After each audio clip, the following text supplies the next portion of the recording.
Part 2 story. ఈ story దేవర యొక్క కొడుకు తన తండ్రిని చంపుతున్నట్లు ఇక్కడి నుంచి దేవర పార్ట్ 2 కథ మొదలవుతుంది. అసలు దేవర కొడుకు దేవరని ఎందుకు చంపుతాడు? ఒకవేళ దేవర నిజంగా చనిపోయి ఉంటే 12 సంవత్సరాల వరకు సముద్రం మీద ఎవరు రాకుండా భయాన్ని పుట్టించింది ఎవరు?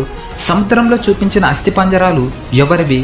ఇలా ఓవరాల్ గా దేవర పార్ట్ 2 స్టోరీని మొత్తం ఎక్స్ప్లెయిన్ చేయబోతున్నాను. ఈ వీడియోని స్టార్ట్ చేసే ముందు నాదొక చిన్న రిక్వెస్ట్. ఈ వీడియోలో చెప్పిన స్టోరీ మీకు నచ్చితే తప్పకుండా లైక్ చేయండి. ఈ వీడియోకి నేను ఇచ్చే టార్గెట్ 50k లైక్స్. ఇలా లైక్ చేస్తే ఈ వీడియో చాలా మందికి రీచ్ అవుతుంది. సో తప్పకుండా 50,000 మంది లైక్ చేసేయండి.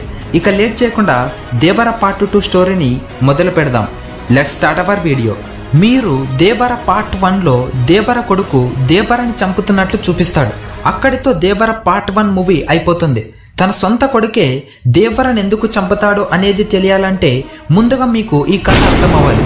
మీరు దేవర పార్ట్ 1 స్టార్టింగ్ లో పోలీస్ డిపార్ట్మెంట్ లో పనిచేసే పోలీసులతో సెంట్రల్ మినిస్టర్ రాజీవ్ ఒక పర్సనల్ మీటింగ్ పెట్టుకొని రాజీవ్ ఇలా అంటాడు, మన ఇండియాలో వరల్డ్ కప్ జరుగుతుందని మీకు తెలుసు.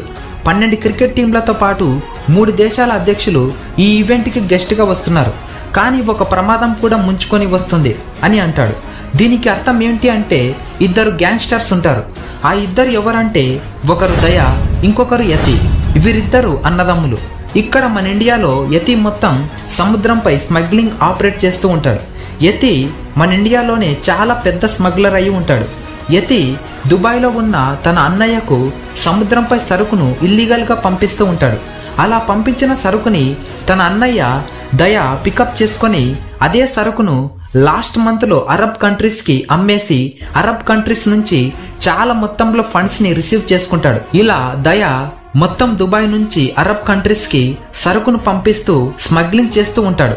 ఇక మన ఇండియాలో తన తమ్ముడైన యతి తన స్మగ్లింగ్ తో ఇండియాని మొత్తం ఆపరేట్ చేస్తూ ఉంటాడు. ఇక మురుగా విషయానికి వస్తే యతి కింద పనిచేసే వ్యక్తి మాత్రమే. మురుగా లాంటి వ్యక్తులు యతి కింద చాలా మంది ఉంటారు. ఇక్కడ దేవర మరియు బైరా 2 దొంగిలించి తెచ్చిన సరుకును మురుగాకి అమ్మి డబ్బులను ఇప్పించుకుంటూ ఉంటారు.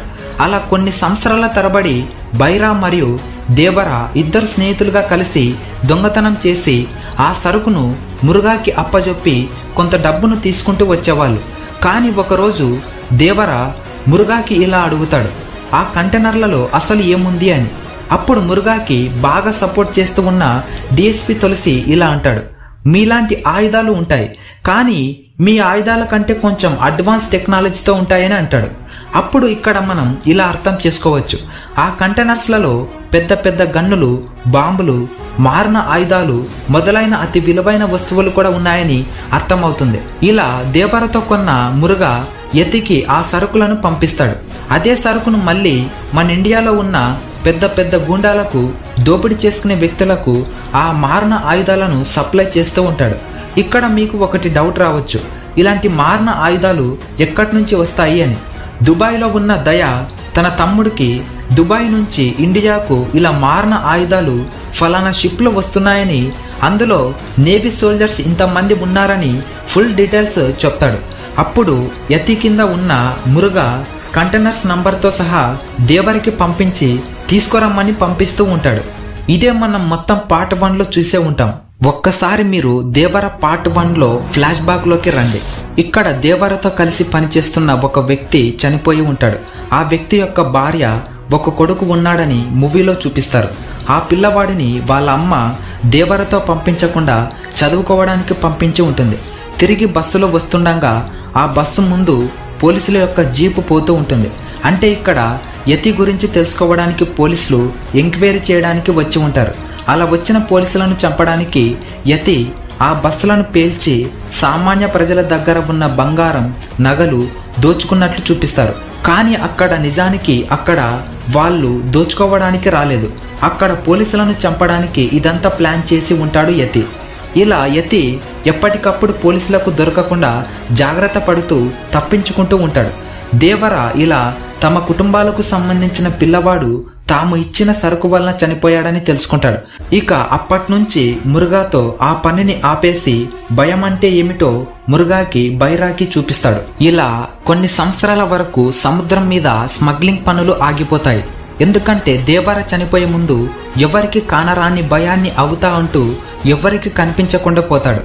ఎవరైనా ఎర్ర సముద్రం మీద స్మగ్లింగ్ కోసం దిగితే వారిని దారుణంగా భయపెట్టేవాడు దేవర.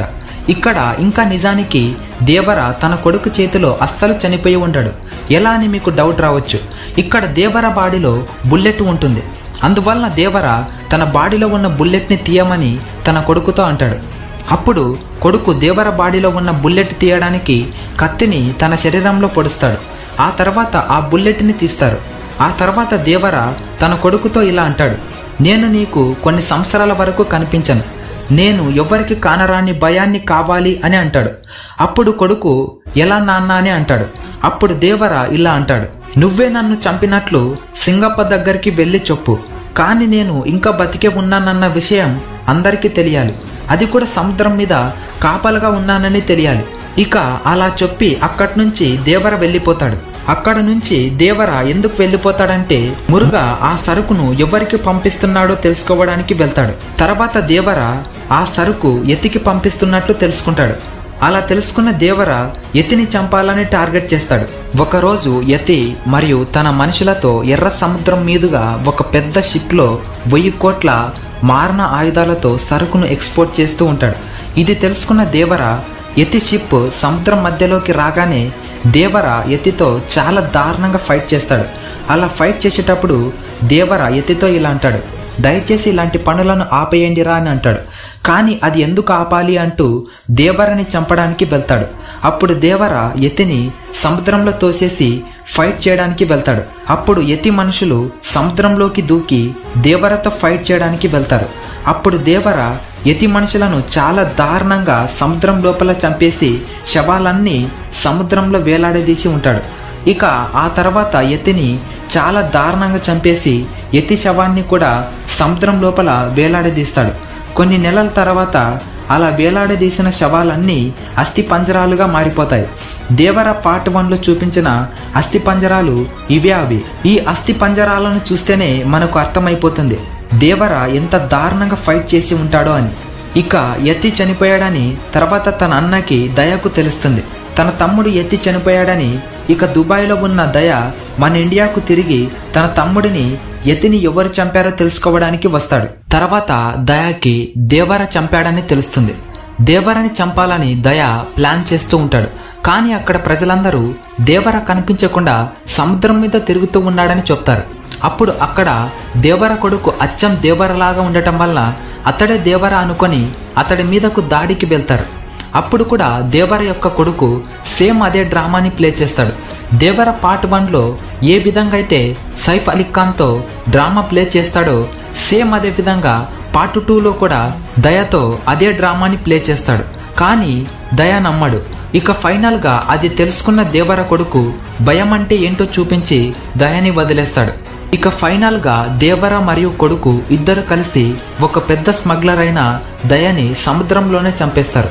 ఇక అక్కడితో సినిమా అనేది అయిపోతుంది.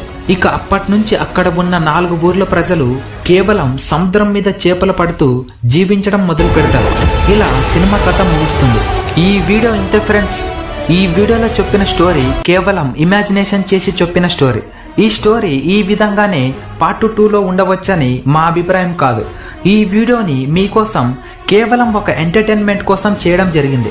ఈ వీడియోని దయచేసి సీరియస్గా తీసుకోకండి. ఈ వీడియోలో చెప్పిన ఇమాజినేషన్ స్టోరీ మీకు నచ్చితే తప్పకుండా 50K లైక్స్కి రీచ్ చేయండి.